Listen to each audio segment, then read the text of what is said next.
All right, guys, check this out. A Hyundai Kia vehicle that actually made it to 100,000 kilometers. What is that stuck in the? Oh, it's his face mask. I can't believe I touched it. Yeah, so it made it to its just over 100,000 kilometers. So it's pretty surprising. I'm just joking. I've seen them over 100,000 kilometers. Some I've seen don't even make it to their first oil change. So yeah, when I used to work at Hyundai. But anyways, yeah, I thought about a perfect video to make for you guys, especially when you know, your customer gave you the perfect idea for one. We get a lot of the I guess they're usually the wives that come in. The husband does all the oil changes but doesn't do any kind of inspection on their cars. And yeah, and then the wives would come in and have these complaints about noises when, you know, driving, going over bumps, and, you know, feels like something loose and she feels unsafe, stuff like that. So that has happened multiple times at our dealership. So we usually take a look at it and we find things that are a little bit concerning, especially when you have, you know, kids in the back seat, you know, and you have loose suspension components like ball joints. Yeah, just trying to reset the maintenance. I'll do that later. Music went on. But yeah, so with any good inspection, you should definitely go for a test drive, right? You know, when you're going on test drive, you hear a whole bunch of stuff. You know, you can hear wheel bearing noises, you know, loose sway bar links, you know, anything you notice, especially if you, well, I mean, if you're doing your own maintenance and you drive it all, like, you know, you drive your car every day, you'll know when, you know, noises come up, right? But you also get customers that, you know, have the noise and they drive it and they completely, I guess, zone it out. I guess don't even hear that noise anymore until you mention to them. Like there was a time where I, you know, took a car for a test drive and I definitely hear a wheel bearing noise, and then you know, you mention it to the customer like, oh yeah, they pretty much say to tell you like, oh, I completely I guess they're so used to the noise and it's you know, they just don't recognize it or notice it anymore until you mention it. And then you get customers that tell you, hey, like, you guys check wheel bearing noise? Like, yeah, we just tell them like, yeah, we go on test drives, and you know, you can definitely find a lot of stuff on just test driving some other customer's car, especially when, you know, it's not your own car, but you get into a customer's car and it's like you notice all these other things where it's, you know, all the different noises and you know where they're coming from. But yeah, anyways, yeah, definitely go on a good road test if you yeah, you're doing your own well, I guess your own maintenance. So yeah, usually what I like to do is when I'm in the car, you know, you want to check your, you know, wipers, make sure they're good. That's the, you know, stuff that you can check on the inside. Another thing is I check all the lights, right? Your brake lights. If you don't have a buddy to check your brake lights, you always have a garage door. You can step on it, right? I feel like one of the lights are out. Yeah, I see only the high mount coming on, so I think he has two burnt out light bulbs. So yeah, definitely check your brake lights.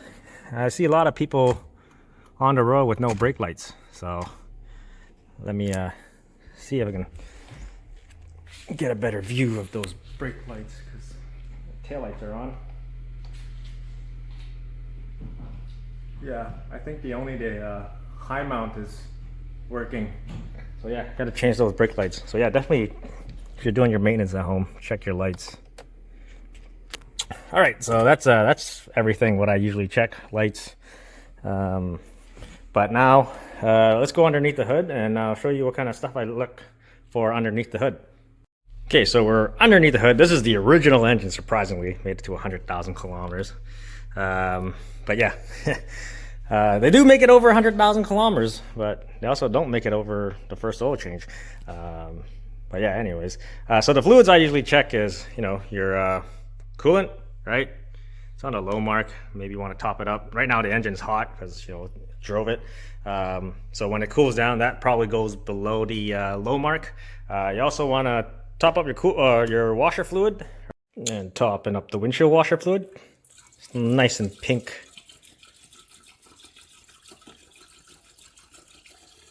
Ooh, it's thirsty.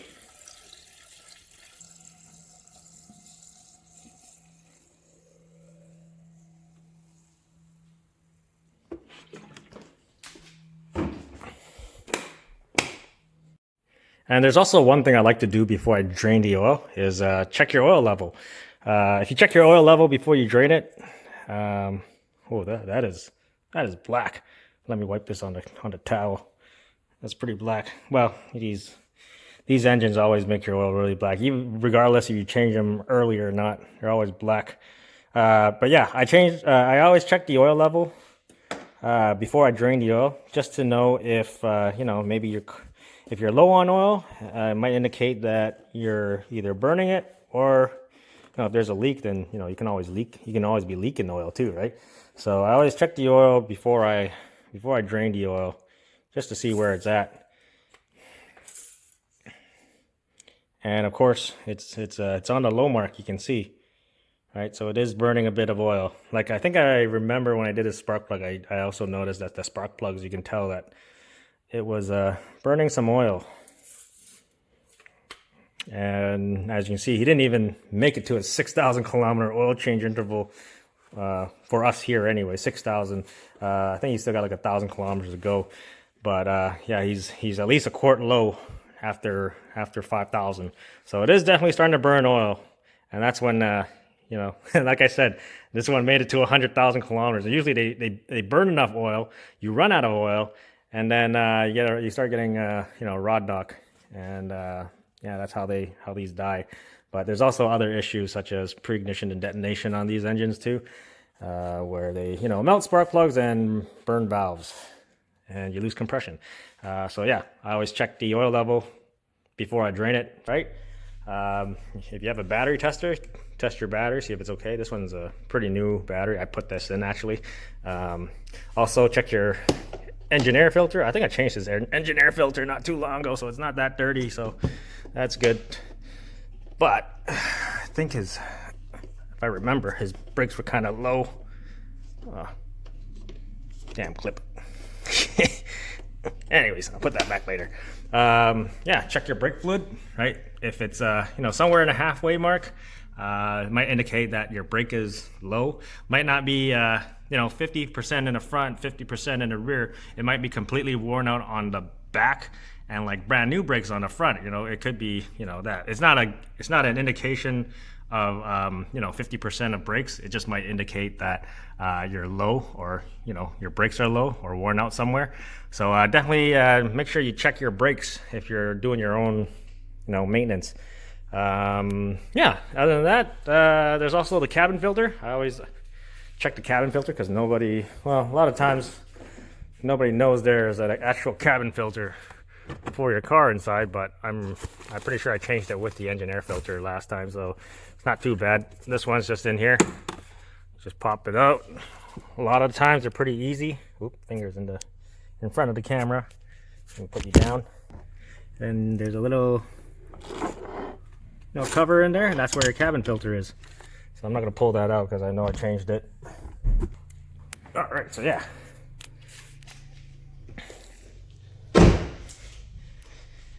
So before you take your wheels out, what you want to do is grab your wheel, at 3 o'clock and 9 o'clock, right, with both hands, right? Give it a left and right shake and see if there's anything, loose. Might indicate like you got a loose tie rod or a loose lower ball joint, stuff like that, right? And then you're up and down, right? Feel if there's any play, your 12 o'clock and your 6 o'clock, and make sure you don't feel any looseness in it. It might indicate like a loose lower ball joint, or even a loose wheel bearing. If you, if they're not it, your wheel bearing would just, if there's play, your wheels will move side to side, and yeah, maybe it's time to replace a wheel bearing if that's the case. So yeah, I'm gonna take the wheels off. I gotta find his wheel lock key. They're not the same as the Hyundai wheel lock key because I have a set of those. Yeah, so when you take the wheels off and you want to rotate them, you want to check the tread. If you have more tread in the back and less tread in the front, just rotate it front and back. It's pretty simple. You don't have to do anything kind of fancy, like the crisscross from, left front to right rear, stuff like that. Just do it front and back. It's pretty simple, especially if you have directional tires. Yeah, it just makes things simple. Actually, if you read your owner's manual, actually my Toyota's owner's manual, it just says front to rotate from front to back, and that's it. Yeah. So yeah, I'm gonna take out the wheel. Not only if you're rotating tires, also inspect your tire, because you find stuff like this, and I'll show you a clip. I find so many tires that have bulges in the tire, and I always mark them. And you let the customer know, because yeah, in case it's something happens, they're driving along and your sidewall blows out. Yeah, just catch it before that something like that happens. It's just like people hit curves and stuff and they impact it, and when you have like a balloon, right, and you kind of poke your finger through it and it kind of starts sticking out, that's kind of like your tire is pretty much like a balloon. So yeah, I'm gonna take the wheels off, and then we're gonna inspect the brakes. Why is it important to inspect your tires when you rotate your tires at home? Because you find stuff like this, you can see that this tire is developing a bulge. Doing some inspections, and I find another car with a tire bulge. So this is something you should always look out for, especially on the inside of the tire, not just the outside. So yeah, now I got the wheels off. So once you have the wheels off, don't just rotate it and call it a day. Make sure you actually look at your tire and see if there's any kind of issues with it while you have the wheels off. Like you can see the front of the wheel, but what you don't see is the back. And maybe you hit a curb or something, or a pothole and it dented the rim. It's a good time to inspect your wheels to see if there's anything wrong. Also, now these are pretty new tires because I put them on, but you want to see how they're wearing too. So if you were wearing more on the outside than the inside, or they're more on the inside than the outside, or you have like feathering where I guess it's like if you're towed in too much and tires are wearing at a certain angle, you'll feel it kind of catch on your hand while you run across it, right? Also, there's a bunch of rocks on there. But yeah, make sure you just you do a good inspection of your tires, not just the one, also the other ones, all four. See if there's anything you notice while you have it off. And yeah, so I already rotated these tires, so just simple front and back. So now that we have the wheels off, we can definitely inspect the brakes, because I told him that he was getting close to needing brakes soon, and he's pretty close. So definitely need brakes. But I told him it'll most likely last him till his next oil change, and this is his next oil change. So yeah, make sure you do an inspection on your brakes, right? Also on the back, make sure you inspect it. Those are getting kind of close. Maybe can last them a little bit more, right? But let me see if we can focus there. Yeah, that's a good like 4 millimeters. I think that should be good. The rears don't wear as much as the front. So let's go to the other side. Oh, by the way, this guy, I think his wife is due next month for his child, and he's already installed the baby seat. So he's also got a baby stroller too, if I had to take that out of the trunk to find his wheel lock key. But yeah, he's already have everything set up for his new newborn. Yeah, just taking a look at the back. Still got plenty. I would say he'll last him for another next service, oil change, I would say. Just take a look on this side. Similar to the driver's side. It's gonna need front brakes, so yeah, probably get some new brake pads for him. All right, after inspecting your brakes, the next thing I would do is anything such as steering rack bellows, see if they're cracked or anything. Also your CV boots, right? Make sure they're not leaking. Brake lines. Brake lines are, I hardly see them crack, but it's good to check, right? And if you've already gone on your road test and you heard some kind of clunking noise, always check your sway bar links. Make sure they're not loose or anything.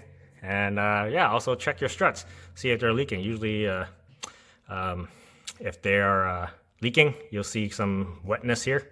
But yeah, it's good to check. And then yeah, also check your control arm bushings. Say like that one. There's also one there.